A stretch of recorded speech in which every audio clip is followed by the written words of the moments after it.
හැමෝම බලපු බිහිරෝ 6 මූවී එකේ ඔයාලා නොදකපු පැත්තක්. ඉතින් අපි දන්නවා හීරෝගේ එකම සහෝදරයා ටඩාෂි. එයාට මැරෙන්න වෙනවා ඉන්නේ. ටඩාෂි වැඩ කරපු රිසර්ච් ලැබ් එකේ හොරු පුරුදු රැවුලක් තියෙන පිරිමියෙක් ඉන්නවා. දැන් එයාගේ පිටිපස්සෙන් තියෙන මොකද බා? ඒක ආග් රියැක්ටර් එක. සහ මෙතන ඉන්න පිරිමියන පූෂෙක්ට අයන්මෑන් ටෙක්නොලොජි එක යූස් කරන ගමන් ඉන්නේ. පොඩ්ඩක් ඉන්න. මේ ඉන්නේ ඇත්තටම ටෝනි ස්ටාර්ක්ද? ඇවෙන්ජර්ස් එජ් ඔෆ් අල්ට්‍රෝන් බලලා තියෙනවා නම් ඔයාලට ඒක තේරුම් ගන්න පුළුවන්.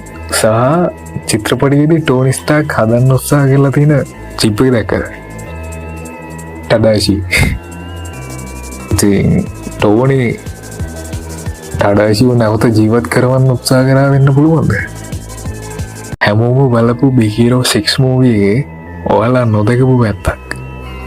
ඉතින් අපි දන්නවා හීරෝගේ එකම සහෝදරයා ටඩාෂි. එයාට මැරෙන්න වෙනවා ඉන්නේ. ටඩාෂි වැඩ කරපු රිසර්ච් ලැබ් එකේ හොරු පුරුදු රැවුලක් තියෙන පිරිමියෙක් ඉන්නවා.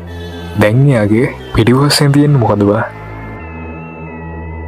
ඒක ආග් රියැක්ටර් එක. සහ මෙතන ඉන්න පිරිමියෙන පූෂෙක්ට අයන්මෑන් ටෙක්නොලොජි එක යූස් කරන ගමන් ඉන්නේ. පොඩ්ඩක් ඉන්න. මේ ඉන්නේ ඇත්තටම ටෝනි ස්ටාර්ක්ද?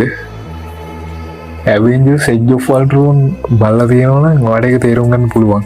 සහ චිත්‍රපටයේදී ටෝනි ස්ටාර්ක් හදන්න උත්සාහ කරලා තියෙන චිප් එක දැක්කද? ටඩාෂි. ඉතින් ටෝනි ටඩාෂිව නැවත ජීවත් කරවන්න උත්සාහ කරා වෙන්න පුළුවන්ද?